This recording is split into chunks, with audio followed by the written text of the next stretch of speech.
Good morning and good yontif, hey Tevis. We are reviewing the conclusion of Ayin Beis. Though we learned it a while back, a few years ago, the first time, we're now learning it a second time. We began from page 1350, which is the beginning of the section that talks about the yichud, the unity between the divine existence, the interface between the divine existence, Mamayla Lamata, through Torah. And we learned that after we learned some original Maimorim, source material for this Hemshech, namely the Maimer HaMagbi L'Sheves from the Alter Rebbe and Torah Eir and its explanation, and the Mittler Rebbe's Maimer, which we did for a good few months, and some other texts as well. And then we returned to the Ayin Beis to, informed by that, to get the bigger picture, especially to address the issues and questions that the Rebbe Rashab never concluded, being that he did not finish Ayin Beis writing at all. But based on those Maimorim, we could piece together what may have been, what most likely would have been the conclusion, and that's what we're doing here. So we are right now on page 1423 or 1424 already. Yeah, we're already on 1424. Yeah, top of 1424. And let's sum up what we learned in the last class and then continue. So overall, if we're going to do an overview, I'll first begin with a bigger picture. So as I said, the interface of Ayin Beis, the central theme of Ayin Beis, is the interface between the divine and existence, or in more specific terms, between the divine that relates to existence and the divine that's beyond existence, which can also be referred to Mamal Klalman, the Sevav Klalman, or the divine Elikus as it is after the Tzimtzum, and there's Elikus before the Tzimtzum. And one of the big chidushim of Chassidus Chabad, and Ayin Beis, you see it very blatant, is that we can experience post-Tzimtzum, we can experience pre-Tzimtzum consciousness. Even though it's an energy that did not leave room for existence, that's why there was a need for a Tzimtzum, and yet through our Avodah, we can transform the Tzimtzum, whose purpose is to reveal the Elikus even before the Tzimtzum, as we've actually been learning now, which we'll get to in a moment. And how does that yichud happen, that interface? So, for close to 600 pages, starting in the middle of volume 2, till page 1349, in volume 3, the Rebbe Rashab explained it through Mamata Lamayla, Arimimcha Lekai HaMelech, we elevate the Lekai HaMelech, the divine Melech, and the Lekai as it manifests in existence, Arimimcha, to Keser, and to higher states. That's primarily through davening, tefillah. And then on page 1350, he said, and now we'll talk about how you do it Mamayla Lamato through Torah. And Torah draws it down from Arimimcha Lekai HaMelech, Arimimcha drawn down into Lekai HaMelech. And that's through Torah. And to explain that, he began with the Maimer HaMagbi L'Sheves about Ner Mitzvah V'Torah Eir and Ner Hashem Nishmas Adam. Summed that up briefly, and then said, to understand that, let's discuss Eir Hariyah. It became the operative example of vision, eyesight.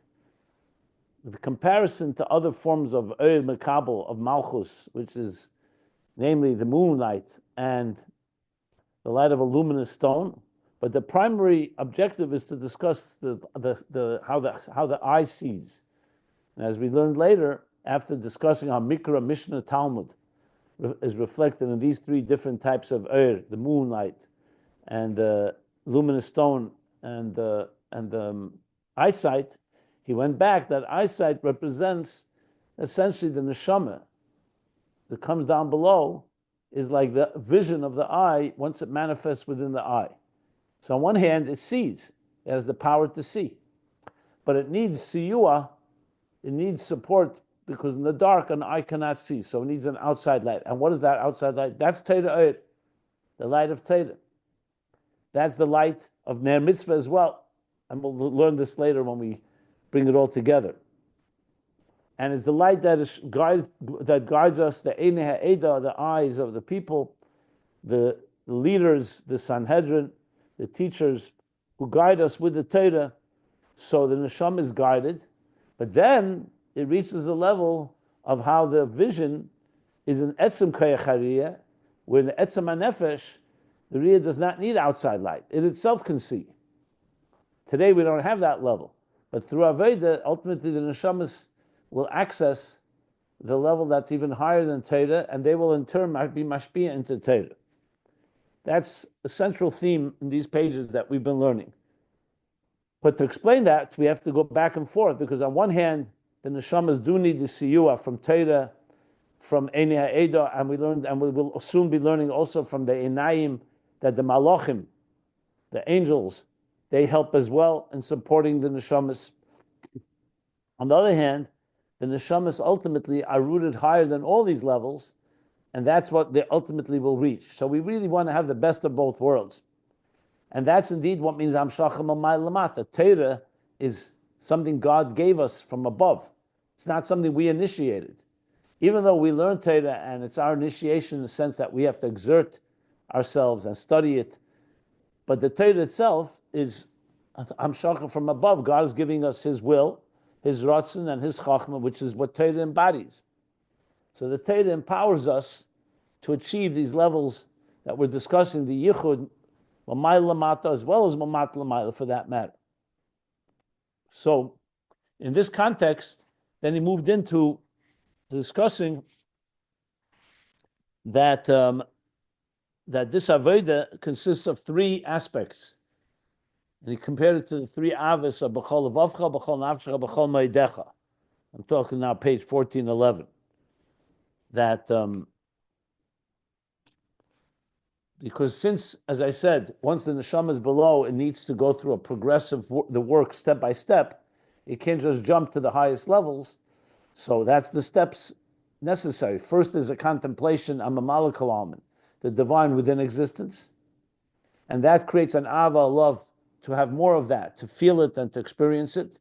Then there's the contemplation of God that's beyond existence, Seviv Kalaman, which causes us to want to be absorbed in the divine that's beyond existence. And then, as we've been learning, and we soon sum up now, we're learning that now, is the third level from Atzmus, that you're connecting to Atzmus, that really joins the two together, Mamala and Seviv. And that's a whole completely other level, because you're connecting to the level that is beyond everything, and therefore it unites both Mamala and Seviv, and that is going to call B'chol Meidecha. But as I said, we haven't gotten back to that yet, but he began with that discussion. So a lot of the pay from 1411 till where we are more or less now has been about Mamala Kalama first, then mostly Seviv Kalama, which is the level of Hu, which also has the power, once you connect the divine through our Avodah, we also have the power to transform even the negative forces, even Midas Hadin. And that led us into when you say Amin Yesh Me'Rabba B'chol Keich with all your power, which he said with all your kavana. What's the kavana? The kavana is Hamayich Be'Echad, when we extend our contemplation on Echad. And as we discussed, all the way from the bottom up, starting from the fact of contemplating how all of existence is a product of God's speech, which in turn is encompassed in God's thought, which in turn is encompassed in God's faculties or attributes, in Atzilus, and then higher and higher than Atzilus, all the way before the Tzimtzum. And the contemplation continues that before the Tzimtzum itself, there's no existence, but there's also levels, relatively speaking. First, that God desires existence. Shemus Lashon Rabin, that 10 hidden spheres. And then higher than that, Shem Lashon Yachid, just the idea of an expression. That he has that concept of expressing himself to have a relationship with another. All conceptual. And then finally, Shmaya Kol Batzmusei, which is like the Yechelis, God's capacity. So there, we're not talking about any existence. That's how God is conceiving of existence. And that we also have the contemplation reaches all the way up there. And through that, The Ma'ariv Be'echad, that's the Chol Koichei, Chol Kavanose of Yehi Shmei Rabbo, Shmei HaGodol, that we're talking about God's great name, as it's included, Hoyahu Shmei Bulvad, as part of Atzmus. And from that perspective, since Tzimtzumim don't have effect, the Tzimtzumim don't conceal from the point of view of Atzmus, we contemplate on that, we can come to appreciate a unity of divine and existence on the highest levels, that even though existence is predicated on a Tzimtzum and we don't feel this higher state of consciousness, because we do feel ourselves as independent entities, but the contemplation of Shema leads us to understand that there's another perspective, God's perspective, to look through God's eyes, each one of us on our particular level. And when we do that, we're coming to appreciate and start understanding the level of Yichud that's much higher than the lowest levels of Yichud below, because it's a Yichud that where everything is seen through the eyes of Atzmus, everything is an extension of godliness. It's all an extension of godliness. So that's what the Omin Yesh Shmei Rabbah is when we're saying Shmei Rabbah Chol Keiche with all the kavana. What's the kavana? The intention is the Ma'ariv Be'echad, this extended contemplation of Echad as we've been learning. And that has the power to unite existence with the divine, the highest levels of the divine, and even transform Gzar Din, which is the din, because on that level, it's higher than Chesed and Gvura, less smaller Bahayatika. So even the negative is also simply another expression of the divine. Gvura is simply God's Gvura, God's power to conceal. And when you recognize that, that also transforms those levels. That's more or less we're up to on top of page 1424. Yeah, that's the last thing.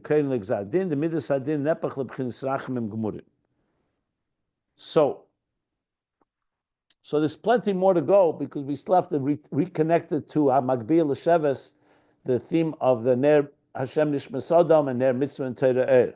But you begin to see the pattern emerging that this is all part of the Neshama's work below, that is being illuminated by Torah and by mitzvahs, and through the process that the Neshamas grow, and as they grow, they connect to higher and higher levels of the divine.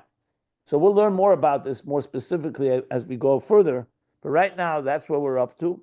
So he's still going to tie together a few more things about Kol Kavanose, Shmei Amin Yesh Shmei Rabbah, and then the next page we're going to move back to the angels, how they are Einei Ha'eda, and they also support the Neshama in this work down below. So this is a general overview that will ultimately lead us back to the Koyach Hariyah, of ultimately the soul connecting to its source in the highest levels, and these highest levels that we're learning about now. Atzmus, the Helema Atzmi, where the Neshamas are rooted, obviously there the Neshamas begin to be mashpia into Torah. But before we get to mashpia into Torah, first the Neshamas have to receive light before they give off light. And the eye needs the light of the Torah and the light of that God endows us with. That's the Avodah that we're talking about primarily here. But as I said, a lot of this we'll review more at length as we move along. There's much more to say, especially connecting it to the Mamata Lamaila, which I don't want to do right now. We'll do that later. But with that, I'm ready to continue on the top of page 1424. Unless somebody wants to answer any question or clarify anything that I just said, I will continue. But let me pause if anybody wants to ask anything.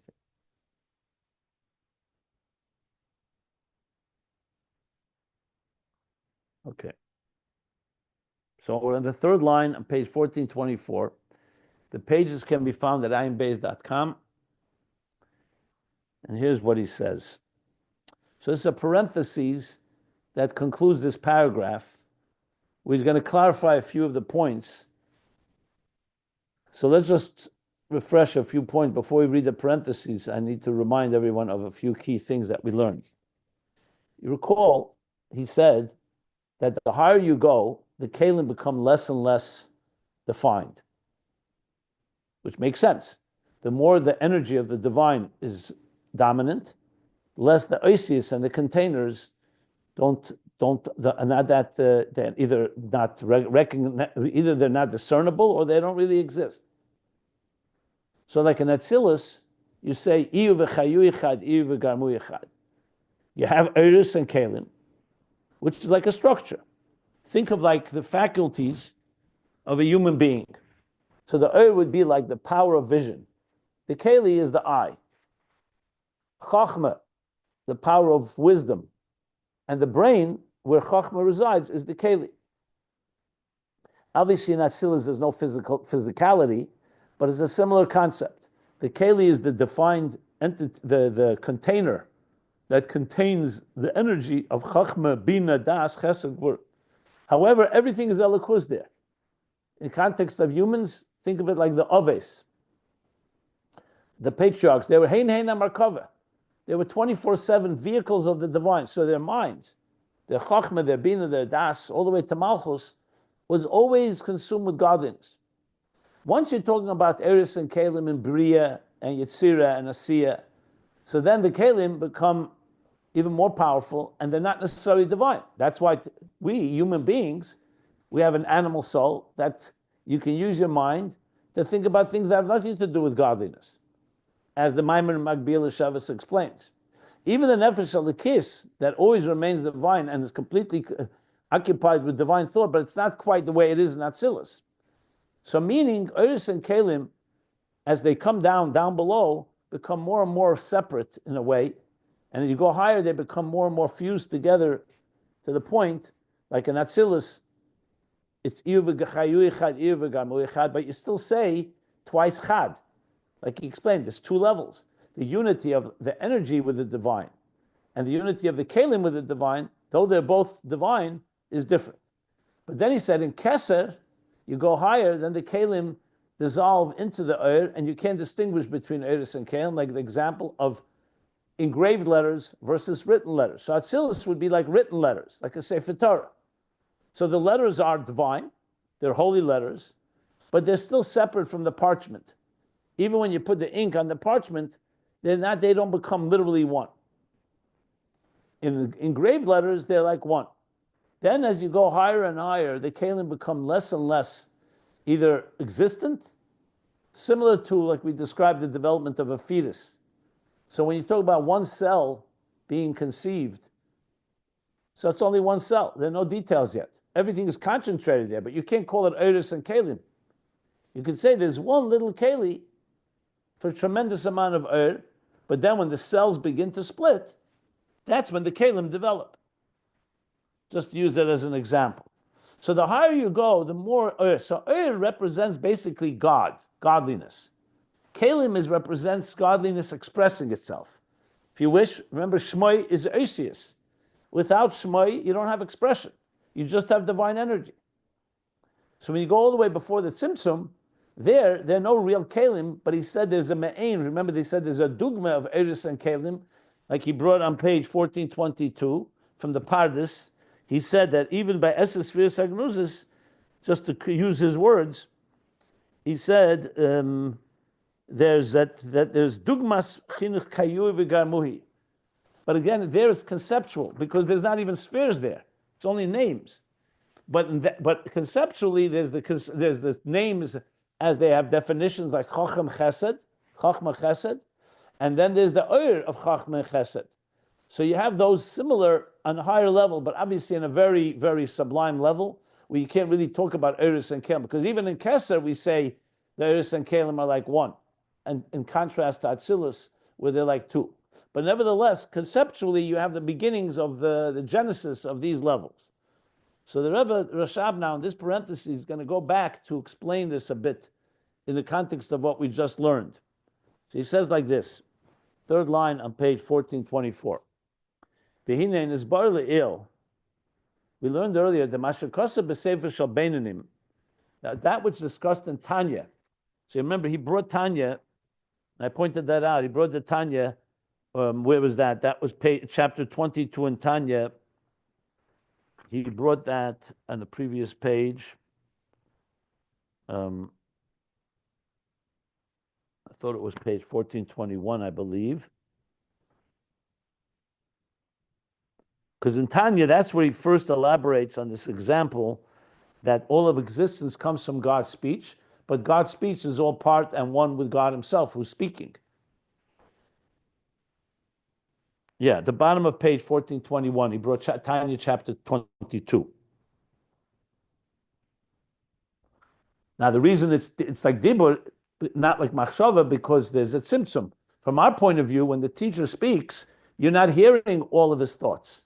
From his point of view, all of his thoughts are there, because the tzimtzum does not conceal his own ideas from himself.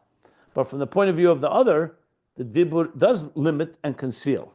So he says, we learned earlier that what it says in Tanya, inyan yichud esis hadibur, zeh b'chinas yichud de'elah sheba b'chinas haKeilim. That's a level of yichud de'elah in the level of Keilim. Now, what he means by yichud de'elah, because you're talking about the Keilim as they're encompassed within thought, within the higher levels, but it's still Keilim. That's why we call it esis hadibur. So what was the contemplation? We look at existence, and we come to realize that all of existence is really, all it is God's speech, is God's letters. Think of it like a program, a computer program. All it is really program code. Even though you're using it for all types of functions, but then behind the scenes, what's feeding is essentially zeros and ones. Just as an example. So the Esis Hadibur that are creating Yehi Oyer, Yehi Rakia, they're creating the distinct entities of existence. In truth is, he said this dibur is united with a thought, which is all the way united, all the way to the highest levels. So it's not that, God forbid, there's two gods at work here. There's one God, and from Atzmus' point of view, the speech is just an extension of his expression of the highest levels of unity.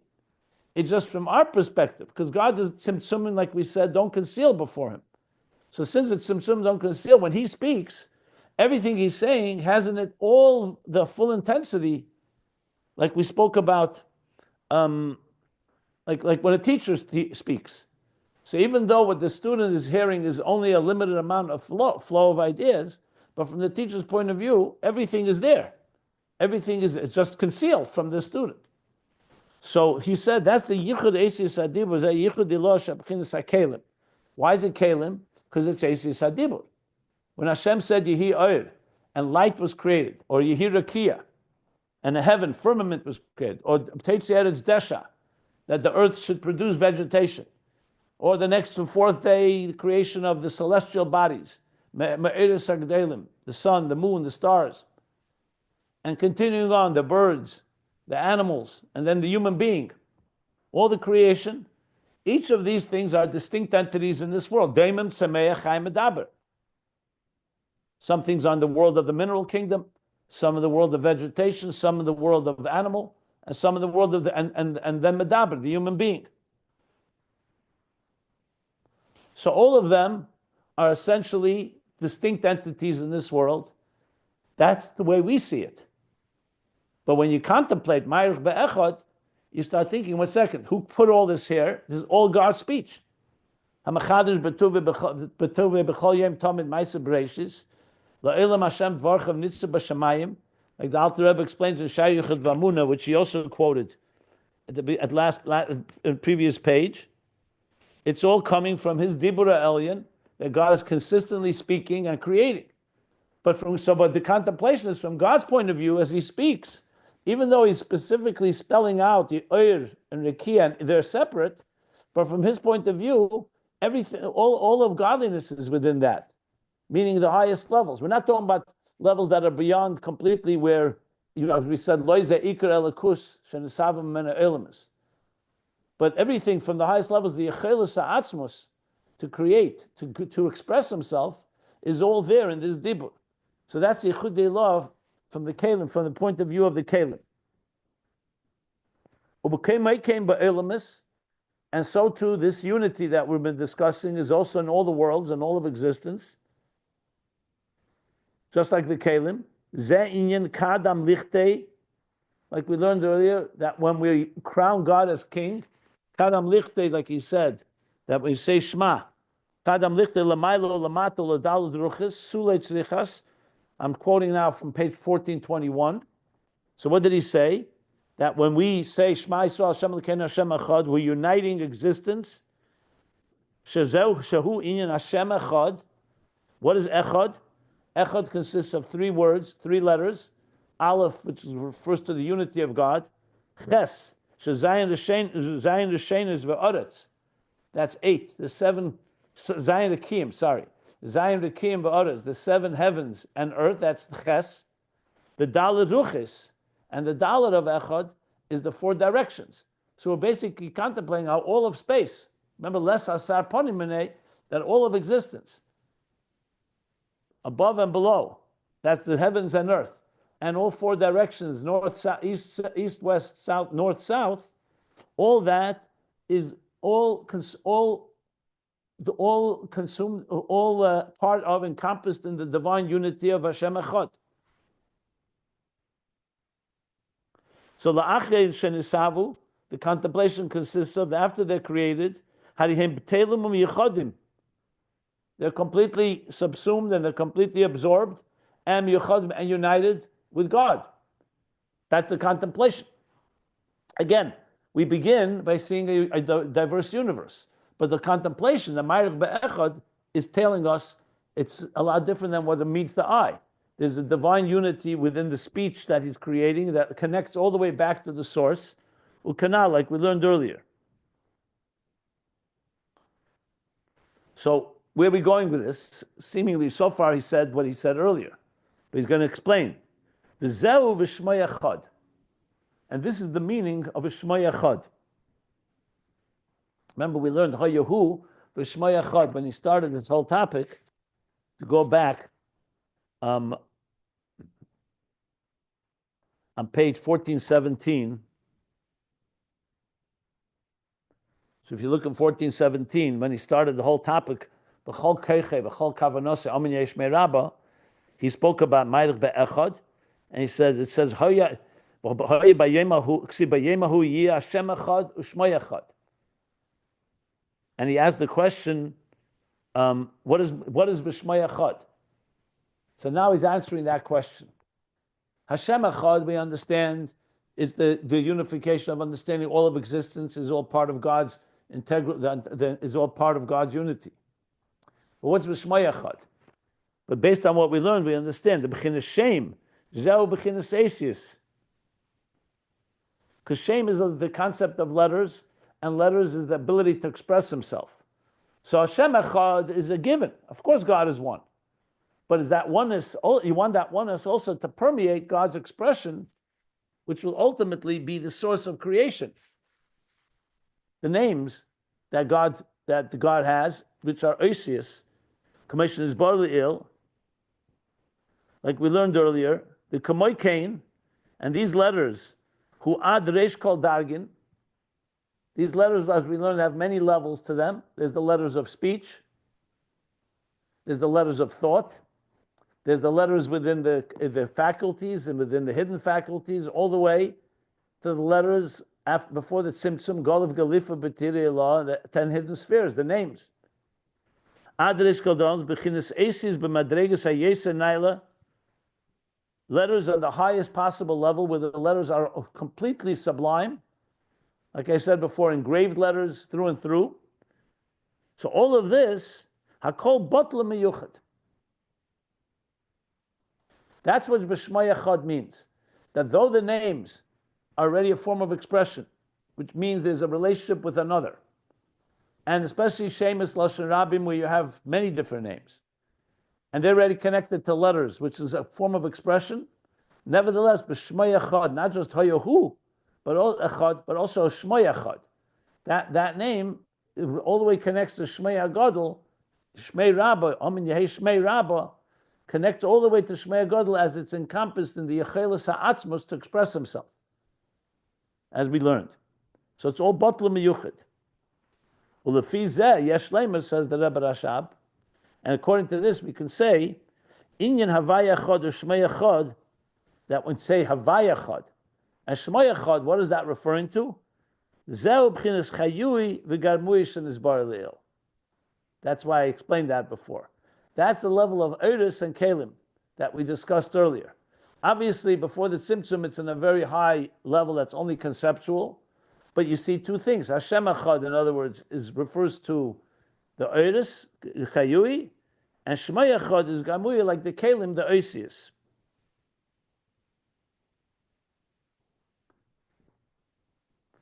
Okay. Still didn't finish the parentheses. So this parentheses, even though it's a parentheses, it sounds to me that he's tying together some of the questions he asked earlier on, just to give us, just to not leave that hanging, so we know exactly what he's talking about when he says Hashem Echad and Shema Echad. There's more to be said because he didn't finish the parentheses yet, but let me stop for a moment because there's a lot here. If anybody wants to ask anything, to clarify anything.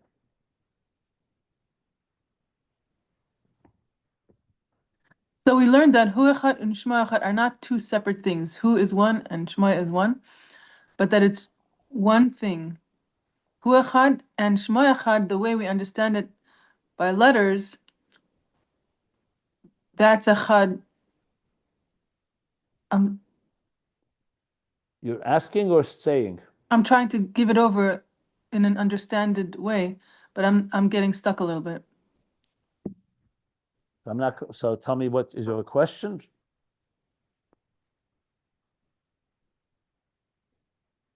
I know that it can't be that Hu Echad is one thing and Shema Echad is another thing. Yet it does say that Ihu v'Gamer, so it's Oros Keilim. I just want to be able to say it in one sentence. Hu Echad Shema Echad means that. One second, but 1 second. You know the difference between Hu and Shema? Shema is the letters. Right, it's expression. Hu is just referring to God. Atzilus. If it would just be Hu Echad, then there would be no letters, there'd be no shame, there'd be no form of expression. As we learned, for God wanted to have, desired to have a dir b'tachtenim existence, a home for godliness, means he wants a relationship. So Shmoi was the first step that he wants to have a form of expression that people can have a handle to relate to him. He doesn't need a name. Person, even a human being doesn't need a name without others. So that was so Shmoi is essentially a, if you want to call it a creation, but God essentially engineered that should be concept of a name, which is, look, we learned, go back when he started the whole topic. That's what Shmoi is. But we're saying here that even though the Shema is associated with expression, which means with a relationship with another that calls him by the name, like we learned at length, nevertheless, not just Hu is Echad, but also Shema, it can also be connected when you think through this contemplation, that even when we are connecting to God through letters and through expression and through the details, that's what letters are. They're a form of expression. We can connect it all the way back to the source, like we said, Shmai HaGadol HaKol Batzmusei. So what he's adding here is also saying that these are like, you can say Hu relates more to Ur and Shmai to Keilim.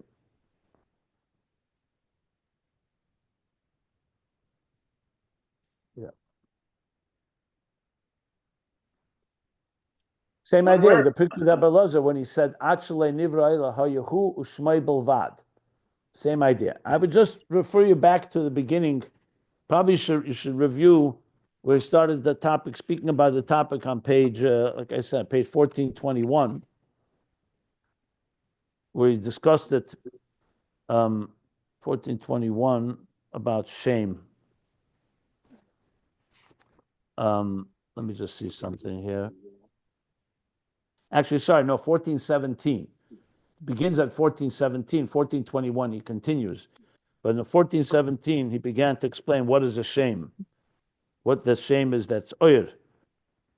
Shame is another name for Oyer, he said. Like we say, is like saying Hashem is one and the Oyer that comes from him is all one.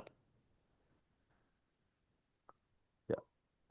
And that's critical because that's our avodah. When we say Shema Yisrael, Hashem Elokeinu, Hashem Echad, we're not just saying that God is one, we're saying that all of existence and all the expression, even though it's an expression, it's already letters and not Hu itself, it's all part of that same unit, divine unity.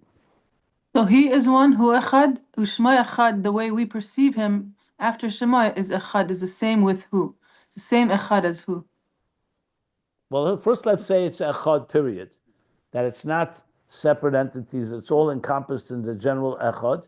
He didn't, later we learned, if you remember, we learned that Hu Shmai v'Shmai Hu.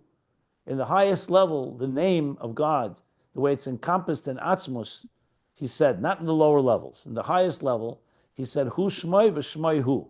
So that level of utter unity is only in the highest level, where we call it Yechelis HaAtzmos. That he said on top of page, that was on top of page 1421. So, yeah. Thank you. Okay, yeah. Are there any other questions? I had a more, I think it's right on point, but it's more Chassidus applied. And if you don't want to answer, that's fine, because it's Chassidus applied. When we're davening, frequently in the liturgy, we say Baruch Shem Kavod, for example, or we refer to in Ishtabach Adiyad Shmo Hagadol. Shmo Hagadol comes up frequently in davening, and not necessarily do you say Hashem's name in connection with it. It's implied, in some sense, as a bracha, but they don't always come together. Is my point. Sometimes you just refer to Shmo Hagadol in davening, and my question is, when we're doing that, when we're so to speak, blessing Shmo Hagadol, or at least recognizing Shmo Hagadol as a source of blessing, we're saying. I mean, I'm asking you that let's say it's praise, for example. I mean, it could be various different reasons, but let's say it's praise, and we're essentially thanking God for whatever however He is manifesting to us, even things that may not seem to be for our benefit, for example. Nevertheless, we're blessing God, and He says we understand that everything that happens to us is hashgacha pratis, and we're acknowledging the greatness of God, and the way He expresses Himself to us. That it's the same. We're reminding ourselves. I don't mean to cut you off, but can you just ask your question? I think it's distracting. You're talking too many different things. What's the question? I'm sorry. When we praise Shmo Hagadol, are we just essentially doing a yichud? Every time we do that, we're recognizing that our experience of God, whatever that may be, hashgacha pratis, for example, is atzmus. Even though it's touching our lives. So he's talking here specifically about one Maimer Chazal that says Kol ha'eina Amin Yeshmei Rabba b'chol koichei, that when you say Hamin Yeshmei Rabba with all your intention, he explained what that intention is at length there, the unify. He's not talking necessarily the kavanas in other times by Shmoi, but you could definitely extrapolate. If you want to use these kavanas every time you mention the word Shmoi in davening, by all means, because we learned at length what means God's name. Now we understand when you say God's name. So this is really up to the person who's davening. There are a lot of kavanas that can be used when we are davening. This is one, the primary one he's talking about here is Amin Yeshmei Rabba, and also the kavana of Amayich Be'echad by Shema. But if you're asking me, can you apply this to other places where Shema is used? By all means. And I'm sorry. Yes, and that's it. Yeah, I got on very late and just woke up. But yeah, that was my question. And you said it in 5 words. I said it in 500 words. I'm sorry, but yes, thank you. That's fine. That's it. Okay. Good. When you look Chassidus, you're going to find there's a lot of different places discuss. Even Shema Yisrael is explained in many different ways. So obviously, anything that Chassidus explains in Kavanah, you can use in the Kavanas of davening. So just keep that in mind. Okay. 100%. Thank you. Okay. So now we continuing the parentheses. So he says now like this: V'nizboyer. We learned earlier. It was explained earlier. The Lamaylam Atzilus, higher than Atzilus, u'kamoy ken koydem Alos HaRatzon. And the same thing is higher than Alos HaRatzon, because remember, Alos HaRatzon before the Tzimtzum is called Atzilus the Klolos, in macrocosm. But there's a level higher than that. Because Atzilus, you're already talking about whether you're talking about the 10 spheres that are Chayui v'Gamui, Oros and Keilim, or you're talking about the 10 hidden spheres, which are conceptually Oros and Keilim, conceptually. He says, higher than that, there, higher than Atzilus and higher than Alos HaRatzon, you can't even talk about Chayu v'Gamui. Because Oros and Keilim is already some form of a structure. Even though they're completely divine, but it's in structure. And indeed, it's two different things. Oros and Keilim are not the same thing. So just to make it very practical, when you're reading letters on a page, or you're listening to someone speak like I'm speaking right now, so we know there's two things going on at once. There are letters on the page that you can actually tangibly read. Words, letters make up words. Or when I'm speaking, I'm using particular language, particular vocabulary and expressions. And then there's the oyer within it, the message that's being conveyed. It's not just letters, it's not empty vessels. There's a message being conveyed. Now, when you have a very good speaker, a good teacher, or a very good writer, the letters are the perfect letters for this idea. To the point, as I pointed out a number of times, you can be reading and not even notice their letters because the energy, the message is so well conveyed, you don't even notice the letters. Just like you could hear a song and get so absorbed in it and not even notice that it's not relevant to you, the musical notes and all the intonations. You're just taking the message of the song is transporting you to another place. You're completely absorbed in it. Meaning the Oros and Keilim, even though they're there, but you can experience them as one. Then afterwards you realize, 1 second, they're not one. The letters on the page are not the same thing as the idea within the letters. So you see, this is the same thing in his bananus. You can look at existence and say, you know what, there's a creator to this existence. The world is like art, and there's an artist. But there's still two separate entities in your mind. In truth, they're not, because from God's point of view, it's all one. But from our point of view, and you see that, you say, wow, look at this, a bird flying. You look at a human organism, and you say all the wonders of the human eye, for example, or human lungs, and you say, wow. But there's the Keilim, which is what God created, and there's the divine design within it. Then you can come to a point where you get so absorbed that you don't see a distinction even. You look at existence, and all it is God's fingerprints, if you wish. It's God's handiwork, and you don't distinguish between the two. This already is different levels of contemplation. Obviously, it depends on the person where they're holding.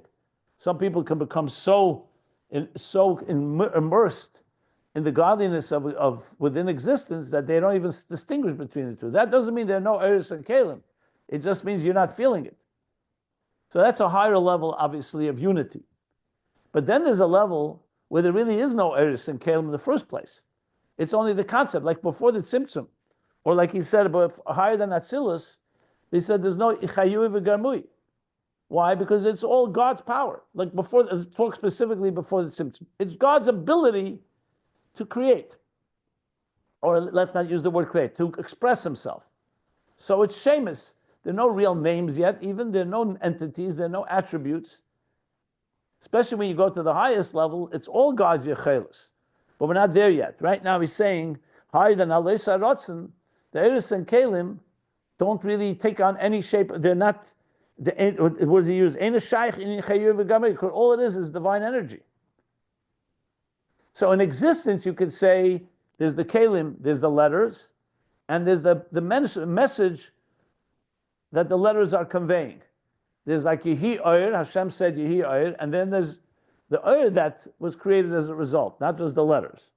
But here it's Hakol B'chinas Oyer. Everything is the level of Oyer on that level. It's all divine expression.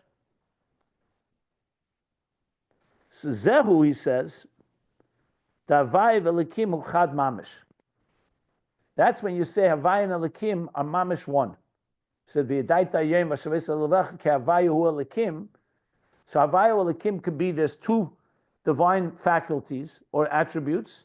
One is Gilui Havaya, Elikim is Tzimtzum. So there are two tracks.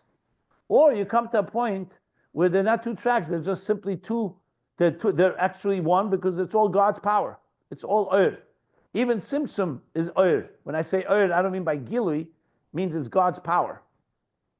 So he says Chad Mamish. I'll elaborate more what he's driving at here, because this is connected very much to the bigger theme of Ayin Beis. But let me just finish reading the parentheses. V'gam b'Atzilus, this he said is higher than Atzilus. Also in Atzilus we say Havaya v'Elikim kul echad. In Atzilus we also say Havaya and Elikim are all one. That Tzimtzum b'chinas ha'atzmus k'may agili. Because Elikim, which is the power of Tzimtzum, is from Atzmus just like Gili. It's not less godly than the Gili is. The Lechein eina mitzamtzim. That's why, as we learned earlier, it does not conceal before God, because all it was, like we said, etzem eina master al etzem, because it's just another faculty of God. So it's not a tzimtzum from his. It's just his power to conceal. So from God's perspective, it's just a power, just like he has the power to reveal, he has the power to conceal. Canal. The gam, and additionally, the intention of the tzimtzum in the first place is gili. So this is an additional point. In addition to the fact that the very tzimtzum itself is a godly power, even though it manifests from our point of view as concealment, but it's an equal power. Like when he reveals, it's an equal power that he can conceal. In addition to that, the intention of the concealment is gili. Because why is he concealing in the first place? Not to conceal, because the student or the independent consciousness cannot survive if God's was completely undiminished and undiluted. It had to be concealed to allow space for another. So the tzimtzum is in order to give for gili. The tzimtzum of the teacher, when he conveys the idea in a limited form, is in order for the student to be able to understand it. The kavanas hagili. In addition to that, the kavanas hagili, the kavan of and gili, hu sheyi ayidei tzimtzum, is that the gili should go through the tzimtzum to reach the recipient.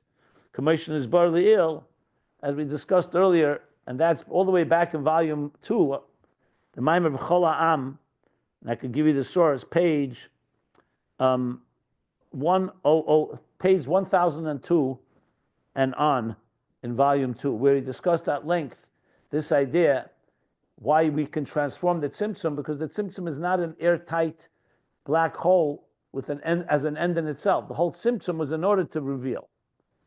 But that's in addition to the point that the tzimtzum itself is also a godly power. So this section here is very, very dense and condensed and needs a lot of elaboration. So if you recall what we learned in volume 2, it'll come easier because he discussed this at length there.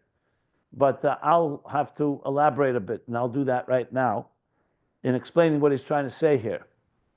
And also, the fact is, he said before that before higher than Atzilus, there's no chayu v'garmuhi, and havaya and elikim hu chad mamish. And also in Atzilus, he says havaya elikim hu chad. So you have to say it's two different levels, obviously. So I'll explain that as well. So briefly, remember the central theme of Ayin Beis is interface between divine and existence. In divine itself, the interface between Elikim and Havaya, if you wish.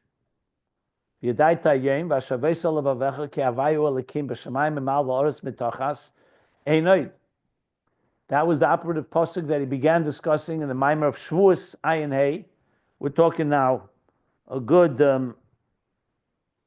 400 or 500 pages back. I would say 400 pages back. We started discussing that in that Maimer of Chol Ha'am, Shavuos Ayin Hey, and discussed it at length. What is Havaya? What is Elikim? And that's where he spoke about that. What about the tzimtzum? What do we do with the tzimtzum? If you say they're all one, the tzimtzum separates and conceals the divine from us.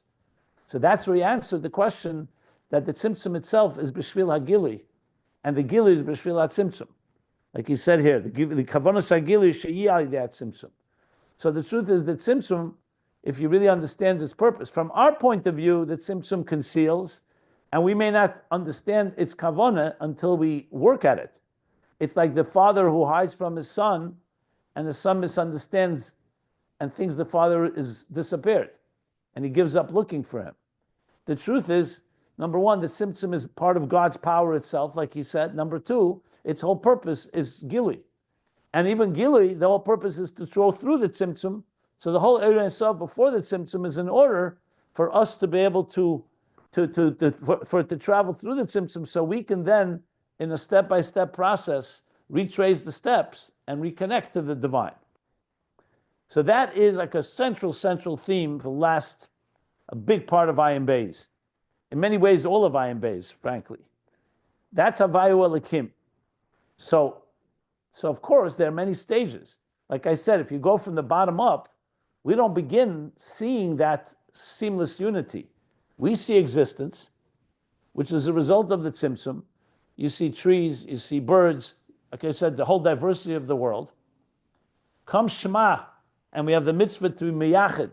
So we start contemplating, Echad, that all of this diversity is all part of God's creation. It's all God's expression, His words. And then you come from the words, you go back to the words of thought, and the thought goes into Atzilus, into the Keiches of Meichin and Midas. You still have Oros and Keilim, but now they're all expressions of the divine, to the point that you come to where the Oros and Keilim dissolve into one. It's all an expression of one God wanting to create. And that's the highest levels before the Tzimtzum. He doesn't mention here explicitly Lifnei Atzmus, the Shmei Kol Batzmusei, because he already said that earlier. It's not so relevant here.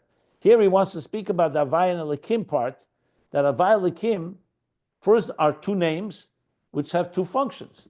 Havai is Gilui, Elikim is Tzimtzum. We come to understand that Tzimtzum really is just another form of God's expression, to the point that it's one with Elikim, with Havai. And the purpose of each of them is in order for them to join together. In Atzilus, it's still two entities, but they're one. Like we said, Chayui v'Garmui, Oros and Keilim are one because they're all divine. Higher than Atzilus, they're no longer even seen as two. They're literally one, because Hashem Echad, and Hashem, one God, has different faculties. And they've not yet broken down into tracks. So there's a place that's higher than names. Remember, Havai Elikim Hashemus, and Hashem is Lashon Rabim. Then there's Shmoi, Lashon Yachid, and then the Shmoi Kol Batzmusei, where they'll just simply say Yechelis Ha'atzmus, God's capacity.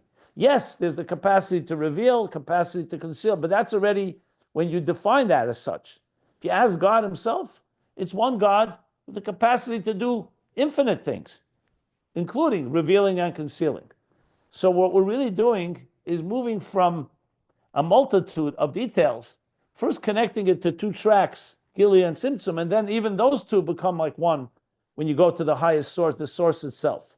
So you ultimately have Havai Echad, the highest levels of Hu Echad, and that comes down into the Echad, into existence itself. Like he said, that the Achdus of Atzmus is going to be felt and experienced, even the Achdus of Dibur, because it all originates from that highest place. But the big but is, for us to get there requires a lot of work, because we can't jump right away to see seamless unity as God sees it. We have to first start seeing the unity on a relative level that relates to us. So even the mere fact that you take a few of the details of your life, and this is like a little applied to this, and connect it all to Hashem, is already an achievement. To come to a point of seeing seamless unity in all of existence, all the way to the highest levels, you can imagine requires a lot of avodah. But that is the ultimate goal, and la'asad lavei, that will be the case. Today, we don't pronounce Havaya the way we read it. The way we read it, the way we say it, is not the way it's written. You don't say Yud Kei Vav Kei, like he said earlier, Ha'idna. La'asad lavei, it will be pronounced Kashem Shu Nichtav Kachu Nikra. The way it's read, that's the way it will be pronounced. The way it's written, that's the way it will be pronounced, because it will be complete seamless unity. Today, there's still some dissonance between the two. So this is ultimately, the goal is total seamless unity. But again, step by step to get there. That's somewhat a little unpacking some of what he said here, based on obviously what we learned earlier. I'm drawing on a lot of material from volume 2 what I just reviewed here. And with that, he concludes this parentheses and paragraph. Okay. I hope everybody followed that. And if you were here in earlier classes, you probably remember some of these ideas. And just to point out, if you need a refresher, you could obviously always go back to those pages and listen to my classes on that. But also, a refresher is right in the beginning of volume 3, literally page 1 of volume 3. The page is 1207. He literally sums all this up on page 1 of this volume, page 1207. So if you want it summed up in the Rebbe Rashab's words, read 1207, you'll see what we're saying here. Now, this is not talking about Einoid, which is a whole other discussion. Einoid is actually this point that the Tzimtzum itself is a divine power. Not just that it's B'shvil HaGilui or the Gilui is B'shvil HaTzimtzum. The Rebbe Rashab brought it all together here, but I want to leave that as a separate discussion because the Einoid is we discussed the Momata Lamaila. That's where the Gvuras Atzmei, the Tzimtzum itself, becomes we see from the Tzimtzum God's Gvuras of God's power. Here he's talking more about how the Kavana is, but he actually mixes the two together, which is interesting. But I'll talk about that more in a later class, or at least separately, because I don't want to confuse matters. It'll just get a little overwhelming. Okay, but I'll stop if anybody wants to ask anything.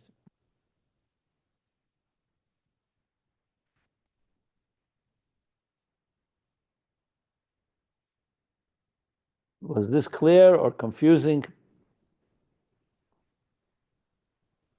I think it's clear, but I benefited from learning most of volume 2. Okay, good. Very good. I mean, this is like you said, in some sense, the central point. If you had to pick one theme for Ayin Beis, this is it. I mean, that and the Mamutza part, but that the Mamutza itself is coming to say the same thing. Yeah. So, I mean, it's not simple, but if you come to class every day, fine. No, I'm glad. Good. I just wanted to make sure that. Are there any questions? Anybody has any questions?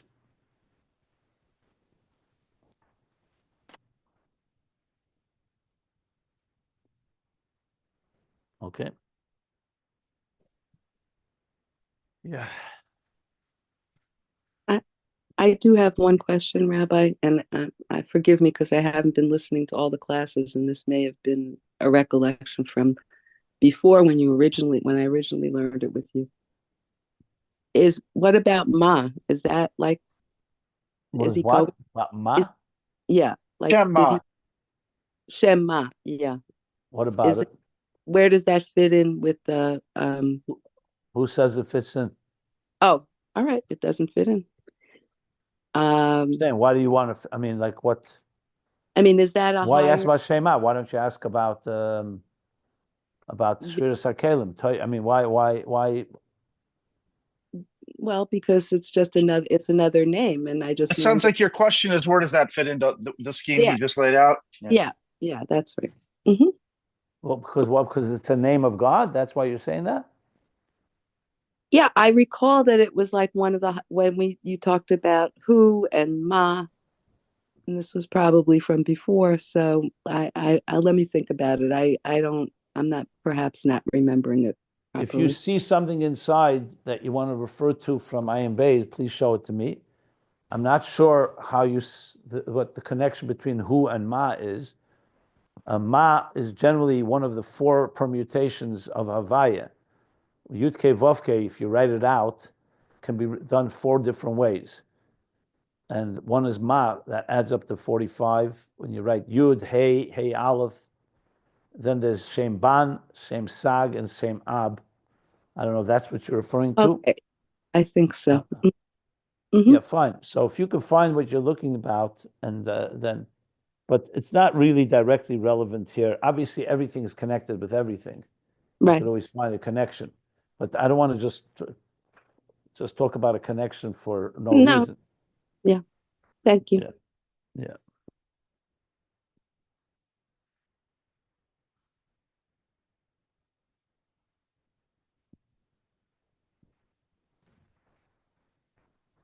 the other day was mentioned that there's 7 names that we don't erase.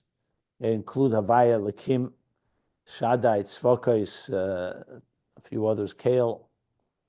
But we won't go there. But he does mention Havaya and Lakim here. That's interesting. That definitely brings that back into the picture. Okay. Okay, what do we do now? Do we stop or do we continue? Because the next section is like a new, not new, but it's like a new subsection here. Maybe you can set it up. Yeah.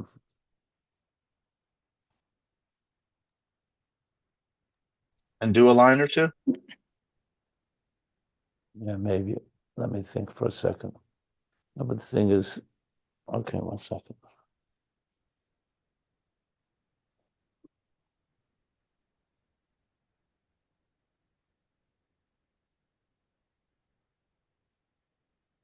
See, these pages definitely fit into the category that I've mentioned a number of times.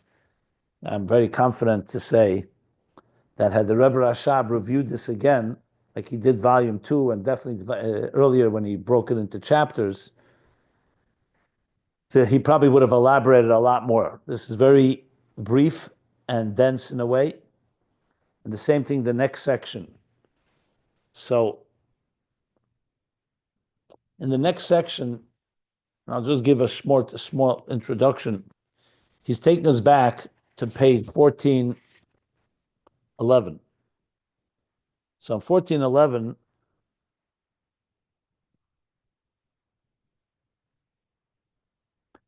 one second.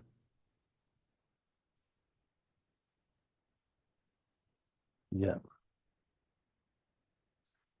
1411, he introduced the 3 levels of Ava. Remember, Shema Yisrael leads to what? V'ahavtas Hashem Elokecha, to love God, b'chol levavcha, with all your heart, and as the mimer in the Magbiya L'Shevis explains, b'chol levavcha b'shnei yitzarecha, both with the divine soul and the animal soul, because the Shema ultimately trains and transforms the animal soul to become oil that fuels divine love, and then b'chol moedecha, with all your might. So on page 1411, though it was brief, he began to speak about the 3 avos, and he spoke about b'chol nafshecha, being who, the level of Seviv Kalam and Bina, or Keser, as he said there. And now he's going back to explain b'chol moedecha in the context of Amin Yesh Me'Rabba b'chol koiche b'chol kavanose. So if you see the next line, he's going to say, Gam inya b'chol kavanose, u'b'chinas ha'avda b'chol moedecha.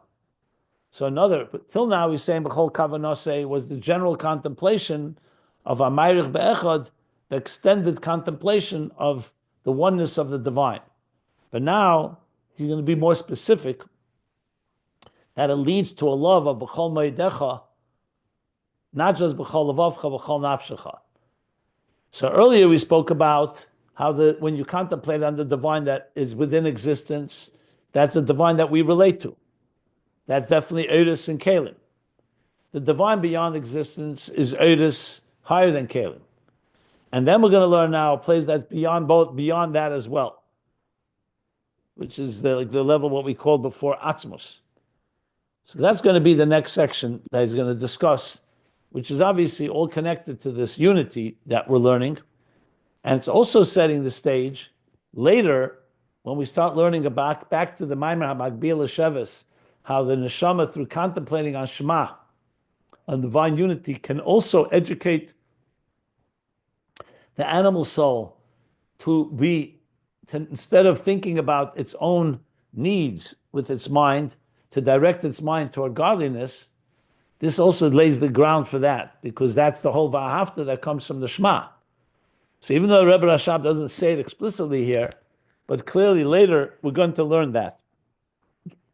So all that, it's all coming together here. So a lot of moving parts here, as you can tell. My job is to make sure we have it all. We the tour guide here, the cosmic tour guide, trying to put all the pieces in place so we can figure out exactly where he's going. There's a lot of plots and a lot of details, but I hope what I just said helps understand some of the context. And then the next page, after this paragraph, he's going to go back. In this paragraph, he's also going to tie it all back to Ishen Einai, because it all started with the fact that the Jewish people, the Shamis, are the pupil of God's eye, and Malachim, angels, are only the eye, which goes back to vision and eye and the siyua and the way they see. So all this is going to come now together, but in a very relatively quite brief. As I said, there's no question in my mind that the Rebbe Rashab would have elaborated on this much more, but there's enough here to work with. We just have to go a little slower, a little more deliberate. And I also lean back on what I taught the first time when we learned this. It'll be interesting to see, because now I'm definitely more informed by the Maimar of Magbil Sheves, which I'm quoting more often, than when we learned it the first time, because we had not learned that Maimar yet. So that definitely helps contextualize all of this.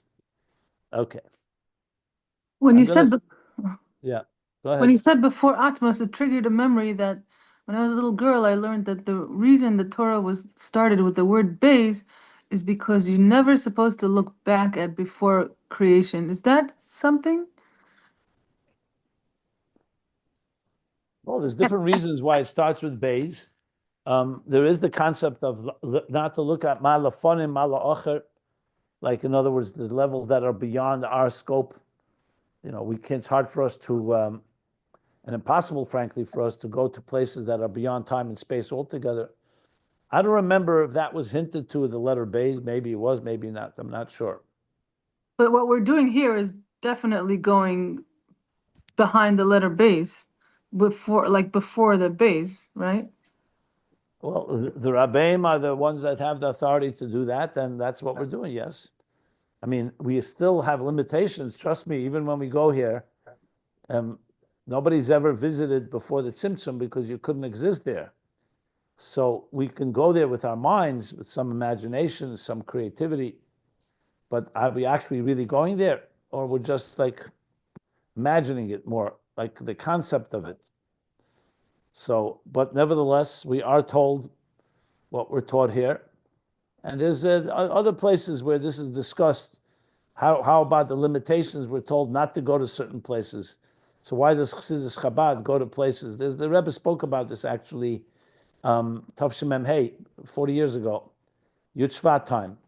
He discussed this in the Farbrengens about how far we go and to what extent we can go to different places. But that's another discussion, not for right now.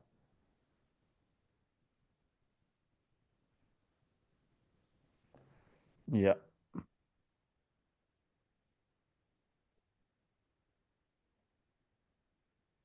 Okay, so we will stop here. I will stop here at the end of the paragraph on page 1424.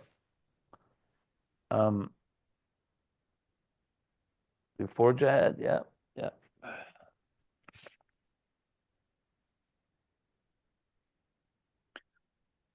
Is that why people oppose Chassidus? You have to ask them.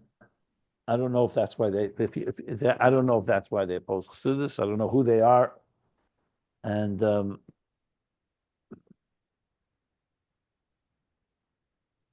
I don't think it's, I think it's mostly coming from ignorance, not from trying to fit into Chazal's statement about contemplating. But it's a whole other discussion. I don't want to go there right now. It's not really relevant here.